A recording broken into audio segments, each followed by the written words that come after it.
En la cena familiar, mi papá declaró: tu hermano es un proveedor. Siempre lo ha sido. La sala estalló en aplausos. Me recliné y dije: perfecto. Entonces puede hacerse cargo del saldo de $9.200 de la tarjeta de crédito que he estado pagando por él. El niño de oro casi se ahoga. Juro que supe que algo andaba mal, cuando mamá puso la mesa del comedor con la vajilla buena.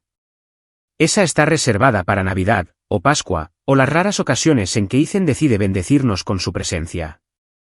Pero esta vez, ya llevaba 2 meses de vuelta, durmiendo en su antigua habitación como un estudiante de último año de secundaria de 34 años, mientras todos a su alrededor fingían que solo se estaban reagrupando. No tenía trabajo, no tenía un plan. Pasaba la mayor parte de sus días en el gimnasio, revisando Instagram entre series, o haciendo networking en cafeterías, lo que, por lo que pude ver, solo significaba que revisaba Instagram en una silla diferente. Pero de alguna manera, mis padres todavía hablaban de él como si fuera Moisés separando el Mar Rojo. Ni siquiera me había puesto la servilleta en el regazo, cuando papá levantó su copa. Tu hermano es un proveedor. Siempre lo ha sido. Ojalá estuviera exagerando cuando digo que la sala estalló en aplausos. A mamá se le llenaron los ojos de lágrimas. Jenny le lanzó a Ethan una mirada de soslayo, como si acabara de donar médula ósea a huérfanos. E incluso mi tío, que no ha aplaudido nada desde 1998, asintió como si estuviera viendo a una especie de héroe ser honrado. Yo no aplaudí. Me recliné en mi silla, tomé mi copa de vino y dije, lo suficientemente alto para que todos me oyeran: perfecto. Entonces puede hacerse cargo del saldo de $9.200 de la tarjeta de crédito que he estado pagando por él. Silencio. Como si alguien hubiera desenchufado toda la casa. Ethan realmente se atragantó, tosiendo, farfullando, derribando su peregrino como si fuera lava. Jenny se puso rígida. Mi mamá hizo un sonido entre un jadeo y una negación. Y mi papá, que nunca parecía sorprendido, se veía como si alguien acabara de decirle que la casa estaba en llamas. No me moví, solo me quedé sentada mientras el calor en la habitación cambiaba por completo. Déjame retroceder. Hace 6 meses, Ethan me llamó, diciendo que los fondos de su startup estaban congelados. Solo necesitaba ayuda por unas semanas. Dijo que no podía conseguir la aprobación para una tarjeta, por una tontería de impuestos, y que necesitaba un favor. Un simple aval, solo para ayudarlo a superar un mal momento. Prometió que nunca me afectaría, que podía confiar en él. Para el segundo mes, ya estaba recibiendo alertas de pago mínimo. Para el cuarto, los cobradores de deudas me llamaban a mí. Mientras tanto, él volaba a Tulum con Jenny, y compraba el equipo esencial para un viaje de senderismo que nunca realizó. Pagué el saldo cada mes, esperando que se detuviera. Guardé los extractos. Guardé las capturas de pantalla. Incluso le envié 2 correos electrónicos con los totales, a los que nunca respondió. Así que esa noche, mientras todos fingían que Ethan había construido la civilización con sus propias manos, lo solté. Mamá intentó restarle importancia, dijo que debía haber entendido mal. Saqué el sobre que había traído, lo puse en medio de la mesa. Jenny fue la primera en alcanzarlo. Apenas llegó a la primera página antes de levantar la vista, como si estuviera a punto de desmayarse. ¿En serio estás haciendo esto aquí? Sí, lo estoy haciendo. Papá se puso de pie, como si pensara que podía volver a meter al genio en la botella. Miré a Ethan. Toda esa confianza, esa arrogancia, ese brillo de niño de oro, se habían ido. Ahora solo había pánico. Me debes $9.000. Empieza a proveer. Luego, salí, dejando mi salmón a medio comer en el plato. Que se quedaran con eso. Aún no lo sabían, pero esto no era solo una confrontación. Era un disparo de advertencia. Y yo no había terminado. Ni de lejos. No me llamaron durante 3 días después de la cena. Ni un solo mensaje, ni siquiera un falso ¿cómo estás? Fue un silencio de radio total, lo que en mi familia solo significa una cosa: control de daños. No estaban procesando lo que dije. Estaban luchando, tratando de encontrar la manera de darle la vuelta, de mantener intacta la imagen. Al cuarto día, papá finalmente me envió un mensaje. Tenemos que hablar. Ven esta noche. Sin explicaciones, sin disculpas, solo una orden. Me quedé mirando el mensaje un rato, y luego, tiré el teléfono en el sofá. No respondí hasta 5 horas después, con una sola palabra, ¿por qué? Nunca contestó. A las 6:03 de la tarde en punto, entré en su camino de entrada de todos modos.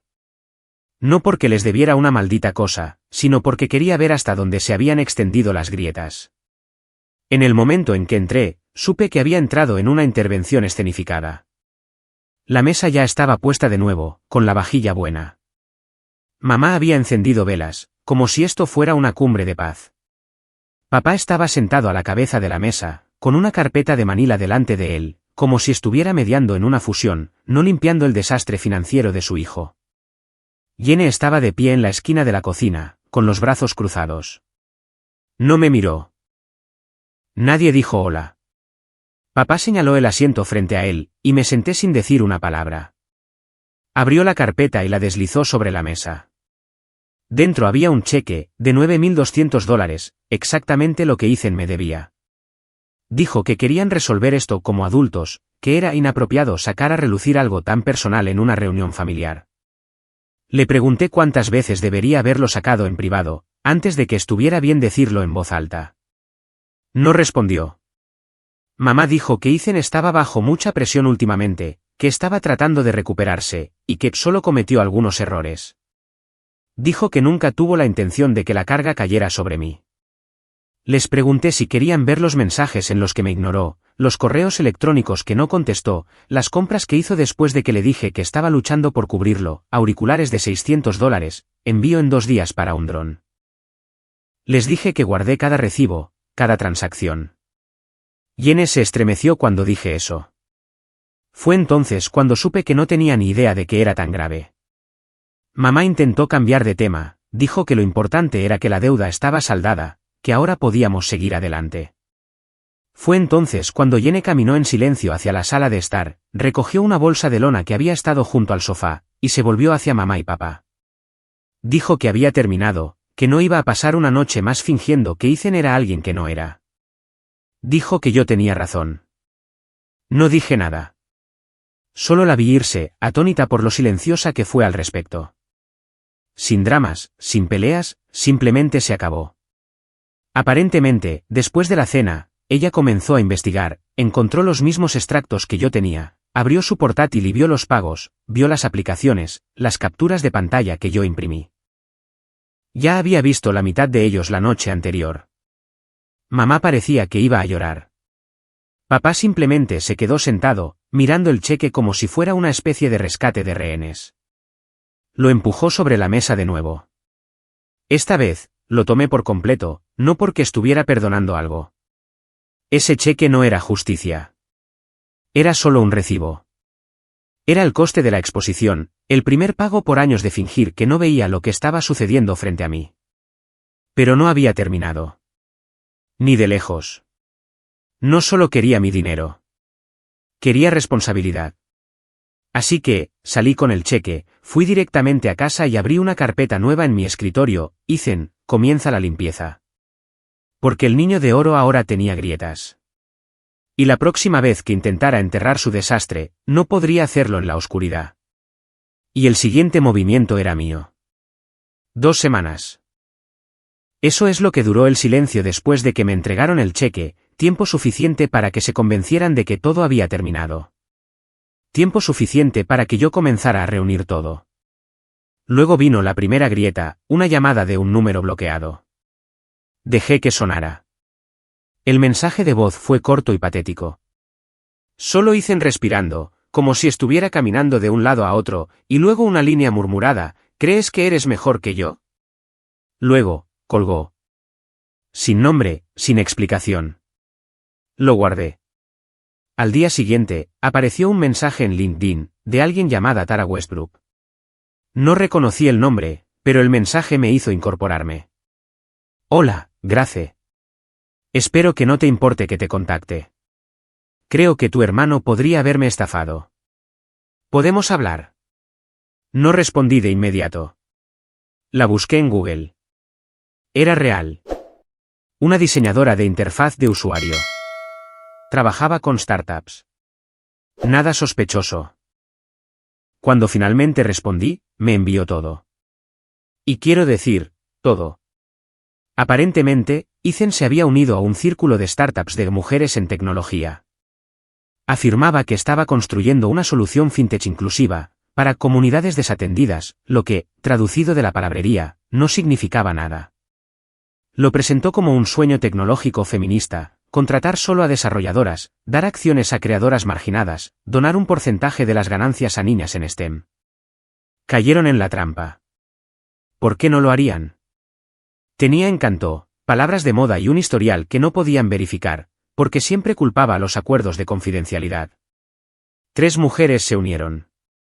Sin paga hasta la financiación inicial, pero prometió capital, tutoría, salarios futuros. Tara incluso le había ayudado a diseñar presentaciones para inversores, de los de verdad. Luego, desapareció. Slack desaparecido, dominio cerrado, cuentas de correo electrónico borradas. Bloqueó a las 3 mujeres en todo. Tara me encontró a través de una búsqueda de imágenes inversa. Alguien había publicado una vieja foto familiar de las fiestas en Facebook. Vio su nombre en una etiqueta, y se metió en la madriguera del conejo, terminando en mi perfil. No le mentí. Le conté todo sobre la tarjeta de crédito, las mentiras, el cheque. Le pedí que me enviara cada archivo, cada mensaje, cada documento. ¿Lo hizo? Abrí una carpeta y empecé a clasificar. 3 días después, mamá apareció en mi apartamento sin avisar. No la había visto en persona desde la cena. Parecía más delgada, estresada, con ojeras como si no hubiera dormido. No pidió entrar. Simplemente se quedó en la puerta y dijo que Ethan llevaba días desaparecido. Sin llamadas, sin mensajes. Incluso Jenny los había bloqueado a ambos. Quería saber si yo había dicho algo. No, ¿qué hizo él?, sino dije yo algo. Fue entonces cuando me di cuenta de que todavía no estaban enfadados por lo que él hizo. Estaban enfadados porque yo no lo mantenía en secreto. Le dije que más mujeres estaban dando la cara. No lo suavicé. Le dije que algunas de ellas estaban preparando un caso, que una de ellas estaba considerando ir a la policía. Mamá no lloró. Simplemente se puso pálida y me pidió que no hiciera esto público. Le dije que ya lo era. 2 días después, una publicación anónima en un blog se volvió viral, en una comunidad local de startups. Contaba la historia de un falso fundador que explotaba a mujeres en tecnología, bajo el pretexto de ser un aliado. No lo nombraba directamente, pero los detalles eran demasiado específicos, la gente del sector lo sabía. Un comentarista publicó una foto borrosa de Ethan, de una reunión de startups. Otro publicó capturas de pantalla. A partir de ahí, la cosa se descontroló.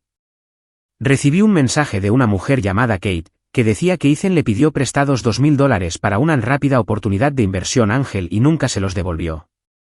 Otra chica, Courtney, le dejó quedarse en su casa de Santa Mónica durante una semana. Se fue con sus AirPods, un portátil de $1.600 y su Spotify todavía conectado. Creé una carpeta compartida en Google Drive llamada Ethan Fisher, rastro digital. Subí cada archivo, cada mensaje, cada grabación, cada dólar, y luego, le envié el enlace a Jenny. Respondió en cuestión de minutos, terminemos con esto. No le pregunté a qué se refería. Simplemente la invité a la carpeta. El niño de oro no solo se estaba desmoronando. Se estaba deshaciendo. Y ahora, finalmente, se estaba quedando sin gente sobre la que aterrizar. Pero yo no había terminado, porque el karma era solo una parte del plan. El resto, eso era venganza. Empezó con un tuit. Solo uno. Alguien del entorno local de startups respondió a la publicación del blog, ahora viral, sobre un falso fundador que explotaba a mujeres, y dijo, ¿es este Ethan Fisher? Ya era hora de que lo expusieran. Sin etiqueta, sin foto, solo un nombre. Pero eso fue todo lo que se necesitó. En una hora, 3 personas más respondieron, confirmándolo. Algunos añadieron sus propias historias, cosas pequeñas, comportamiento sospechoso, propuestas extrañas, desaparecer después de pedir dinero prestado para las tasas de una conferencia. Su nombre estaba a la vista. Luego, alguien soltó el enlace a la carpeta compartida de Google Drive. No yo, no Yene. Vino de dentro de uno de los grupos profesionales de las mujeres. Tara lo había compartido en privado con algunas otras, para protegerse, y una de ellas pensó que debería ser público. No la culpo. A la mañana siguiente, tenía 3.000 visitas, luego 10.000. Alguien lo subió a un hilo de Reddit titulado, Tesbro, estafó a mujeres para que construyeran su startup falsa. ¿Adivina quién está ahora sin empleo? Se hizo tendencia. La gente empezó a añadir capturas de pantalla de sus correos, viejas propuestas que hizo en reuniones, contenido reciclado de plantillas online, logos reutilizados. Alguien incluso encontró una factura de Fiverr, donde pagó $50 por un vídeo de testimonio falso. Había pagado, literalmente, a un actor para que dijera que su empresa ayudaba a reducir la discriminación de género en la tecnología financiera. Lo vi suceder en tiempo real, y no sentí alegría. Me sentí fría, concentrada. A las 11:24 de la mañana, alguien etiquetó a una de las empresas con las que se había entrevistado recientemente, una startup de tecnología financiera de tamaño medio, con sede en Austin. A las 2 de la tarde, emitieron un comunicado, a raíz de nueva información sobre preocupaciones éticas, hemos rescindido nuestra oferta a Ethan Fisher. Apoyamos a las mujeres que han dado la cara. Y así, sin más, su futuro se evaporó. A plena luz del día. Mamá llamó esa noche. Ni siquiera intentó fingir que era por otra cosa. Dijo que Ethan había aparecido en su casa hacía 2 días. Sin coche, sin maleta, solo una mochila y un teléfono roto. Dijo que no había dormido, que no había comido, que parecía destrozado. Le pregunté si le había dicho algo. ¿Cómo, lo siento? ¿Cómo, lo hice? Dijo que no. Solo que tenía miedo. Luego vino la petición, ¿podrías quitarlo todo? Lo dijo como si yo tuviera un interruptor de apagado. Como si pudiera simplemente pulsar, borrar y reiniciarlo todo. Como si no hubiera pasado la última década cubriéndolo, y dejándome ahogar cada vez que la fastidiaba. Le dije que no fui yo quien lo hizo público, que las personas a las que hizo daño finalmente estaban hablando, y que tal vez, en lugar de pedirme que lo limpiara, debería preguntarle a él por qué lo quemó todo. No respondió. Simplemente empezó a llorar. Dijo que sus teléfonos no paraban de sonar, que la gente de la iglesia hacía preguntas. Que papá estaba furioso y no sabía qué hacer. Le dije que aún no había terminado, porque no lo estaba. 2 días después, Yene me escribió. Quería quedar. Nos sentamos en una cafetería, al final de la calle de mi casa. Esta vez, sin charlas triviales. Se veía diferente, más ligera, tal vez incluso aliviada. Me entregó algo envuelto en una sudadera gris, un disco duro externo. Dijo que Ethan guardaba copias de seguridad de todo. Archivos de negocios, correos, contratos, notas de voz, todo. Dijo que lo encontró cuando estaba recogiendo sus cosas, después de que él huyera a casa de sus padres. No lo abrí hasta más tarde esa noche. El disco tenía 49 carpetas. Abrí la que se llamaba Préstamos Puente, y dejé de respirar. Era una hoja de cálculo. Nombres, fechas, cantidades, gente a la que le pidió prestado, docenas. Familia, amigos, compañeros de trabajo, conocidos, mujeres con las que salió. Una línea solo decía conductor de VTC, 400 remolque de emergencia, sin pagar, ten notas junto a cada uno. Probablemente no insistirá. Punto. Me bloqueó. Punto. Sin rastro documental. Punto. Sigue haciéndole sentir culpable y entonces vi mi nombre, Grace 9200, remolque de emergencia, sin pagar. Tenía notas junto a cada uno. Probablemente no insistirá. Me bloqueó. Sin rastro documental. Sigue haciéndole sentir culpable. Y entonces vi mi nombre, Grace, 9200 remolque de emergencia sin pagar, ten notas junto a cada uno. Probablemente no insistirá. Punto. Me bloqueó. Punto. Sin rastro documental. Punto. Sigue haciéndole sentir culpable y entonces vi mi nombre, Grace 9200, saldado. Al lado, una columna marcada como respaldo, mamá. Mamá también estaba allí. 2 veces. 5.000 etiquetado como préstamo coche, y 2.500, etiquetado como, a préstamo coche, y 2.500 etiquetado como préstamo coche, y 2.500, marcado como, varios. Ella lo sabía. Lo financió mientras yo limpiaba su desastre. No solo lo consintió, lo aseguró. Me quedé sentada mirando la pantalla, pensando en cada vez que me dijo que Ethan solo estaba perdido o intentándolo. Cada festividad que pasé mordiéndome la lengua, mientras brindaban por su último falso avance. Ahora tenía pruebas. De todo. No solo fue Ethan quien me había enterrado. Fueron todos ellos. Y yo ya había estado callada demasiado tiempo. Así que empecé a escribir. No solo una carpeta compartida, no solo un hilo de Reddit, no solo susurros en grupos privados. Redacté una exposición completa, una cronología con nombres, fechas, recibos, documentos. Y esta vez, no sería anónima, porque si el niño de oro iba a estrellarse, entonces la familia de oro iba a caer con él. Habían construido esta imagen ladrillo a ladrillo. Y yo iba a desmantelarla, una verdad a la vez. La noche que terminé de escribir la exposición, no dormí.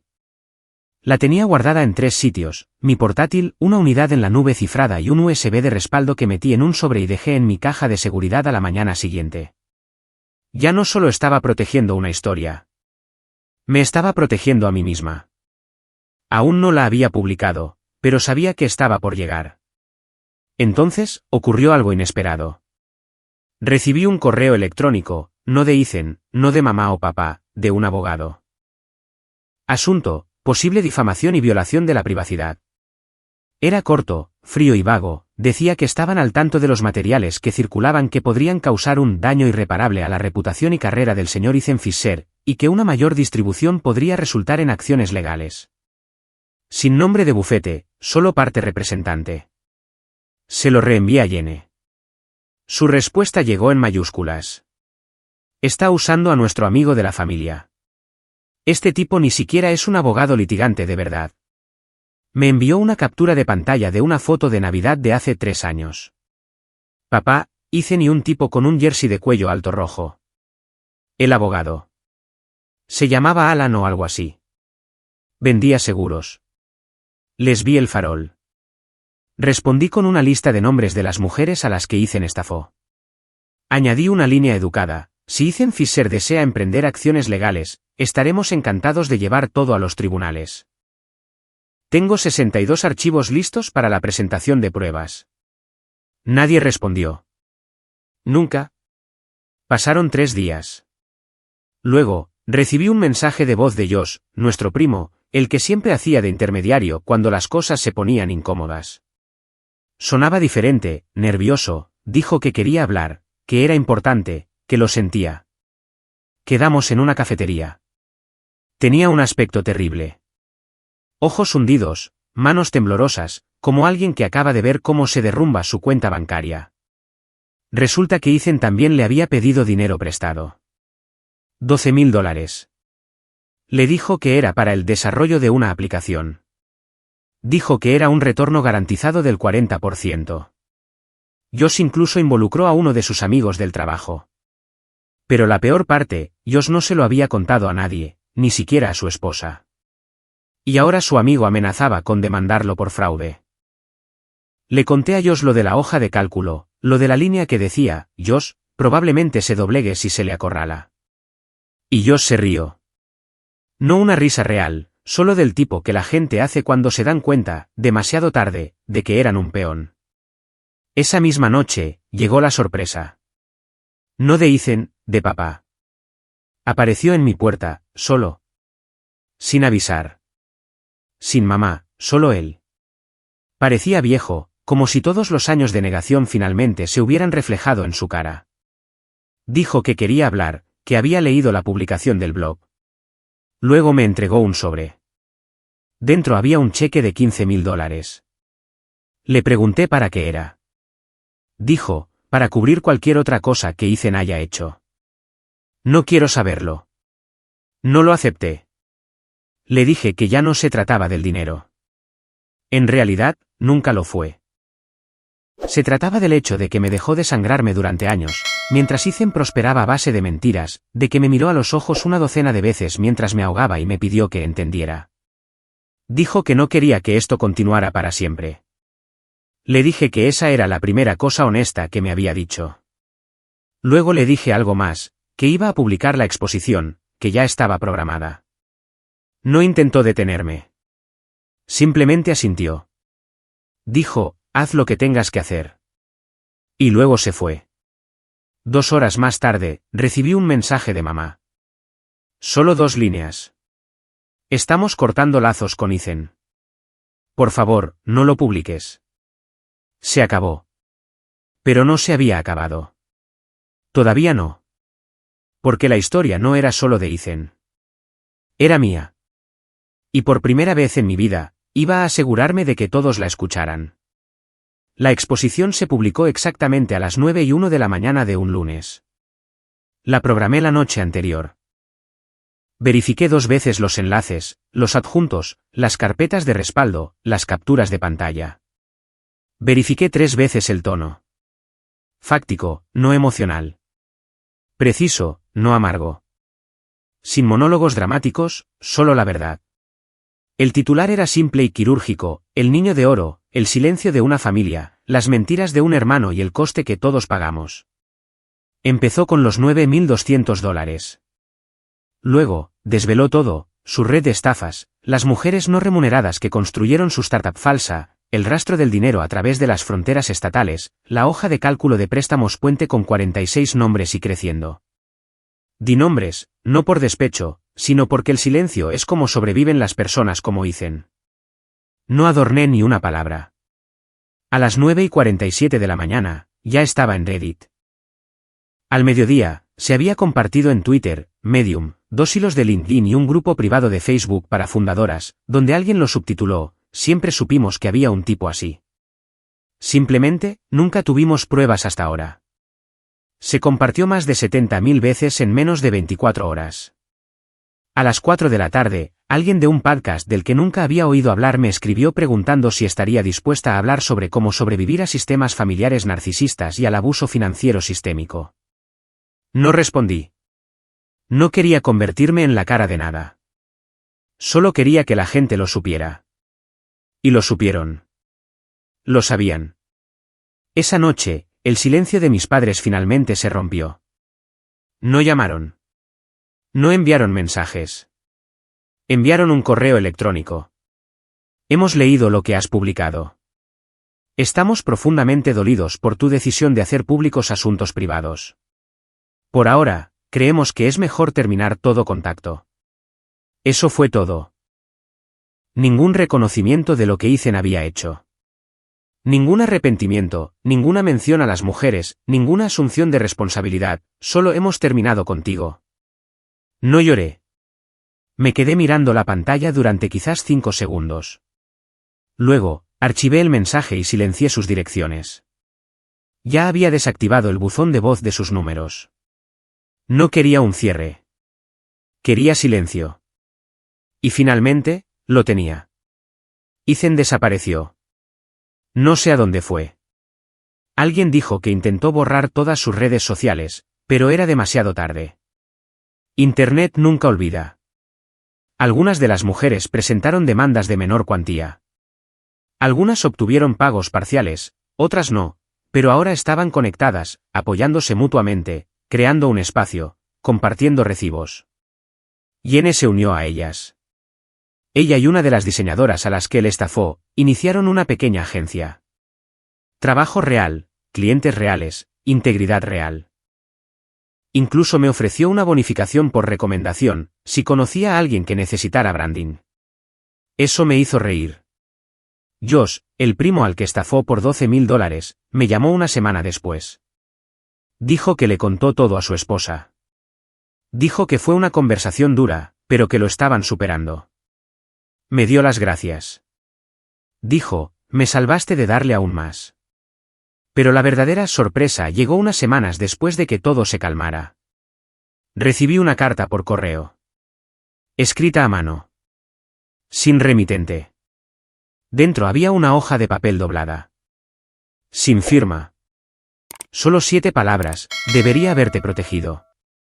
Lo siento. Era la letra de mamá. No supe qué hacer con eso. No deshacía nada. No arreglaba los años de silencio, la forma en que me convirtieron en la villana cuando no quise proteger las mentiras de Ethan. Pero la guardé. No porque la perdonara, sino porque me recordaba que no estaba loca. Que alguien finalmente lo vio, aunque fuera demasiado tarde. El niño de oro no solo fue expuesto. Se acabó. Y con él, la versión de mí que seguía el juego, se quedaba callada, se tragaba la rabia a cambio de paz. Ella también se fue. Me cortaron el contacto. Y fue el mayor regalo que me han dado nunca. Porque ahora, vivo de forma limpia. Vivo de forma honesta. Vivo en voz alta. Y ya nunca más limpio los desastres de los mentirosos.